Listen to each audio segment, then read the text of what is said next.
Okay, we're up to number 35, which is why Shabbos? Why Shabbat? What is this commandment? Why do we have this?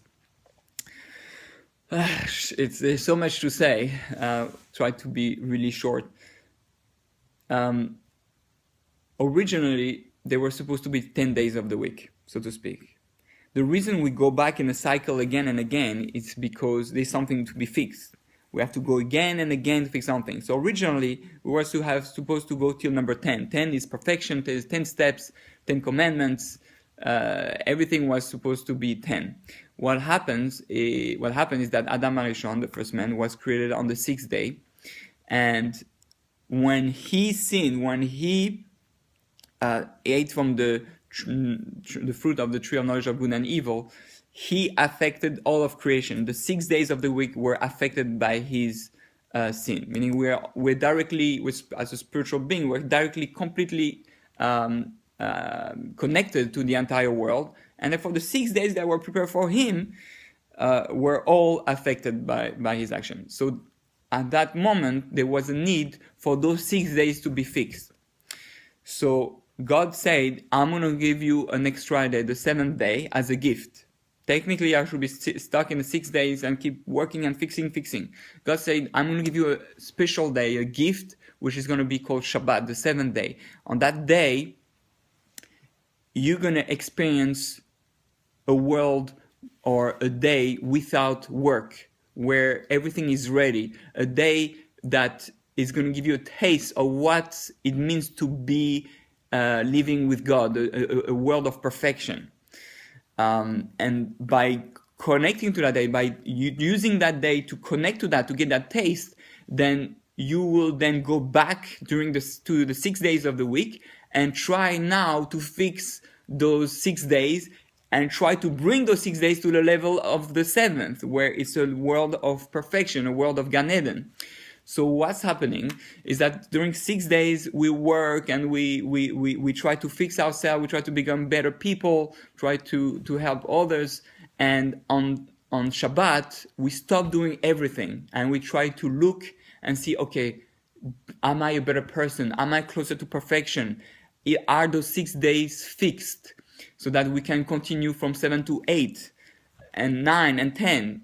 So that's why we have, so to speak, the 6,000 years that the Talmud speaks about in Kabbalah, that for every day of the 6 days of creation that we messed up, we have 1,000 years.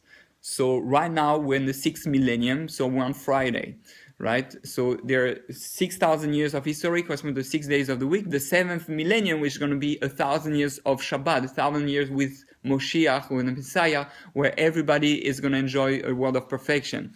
So we're almost at the end. That's why I say Moshiach is about to come, because we are very close to the end, to Shabbat, the 7th millennium. So this is what we are going to use Shabbat for, and that now, and every week we work and try to bring all 6 days to the level of Shabbat, to the level of perfection, and then that's why we're going to have the 8th day, the 8th millennium, correspond to Olam Haba, the world to come. That's going to be the world where we're going to experience all the good we have done and all the reward that we're supposed to have from having fixed the 6th day, from having worked on being close to God, and elevated the 6 days to the level of Shabbat. So that's the basic idea of why we have Shabbat: working on oneself, elevating creation, fixing the past, getting ready for the future. And when we don't do anything on Shabbat, you have to start thinking, what would the world look if it was perfect? Shabbat is a day where we don't do anything. We try to be with people. We take away the electronic, the distraction. We take away all the things that need to be to fix or to create or to build, because it's a world where it's perfect. One day where everything is ready. That's why we have to prepare food for Shabbat and all that, because then I come there, everything is ready. When Adam HaRishon was in Gan Eden, he didn't have to do anything. The food was already ready. He didn't have to cook. He didn't have to do things. Everything was there. He just had to use that to connect to God. So every week we look at ourselves on Shabbat, try to see if we grew, if we became better, and we get ready for the next week and make an introspection on what still needs to be fixed to go to the level of Shabbat and perfection. And it's a very sweet day. It's very exciting.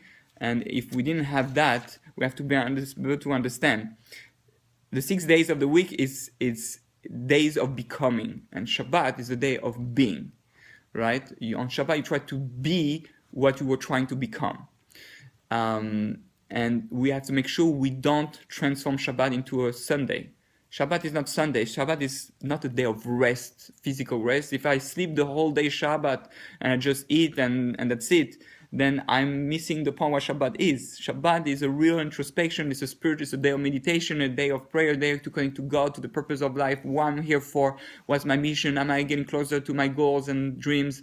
And yes, we should sleep. We should enjoy, because Shabbat is supposed to be the day of perfection. So we enjoy the world, everything that God created, but we have to make sure it's also a day of growth and connection and spirituality and meditation, not just a Sunday. Enjoy Shabbat. Shabbat Shalom.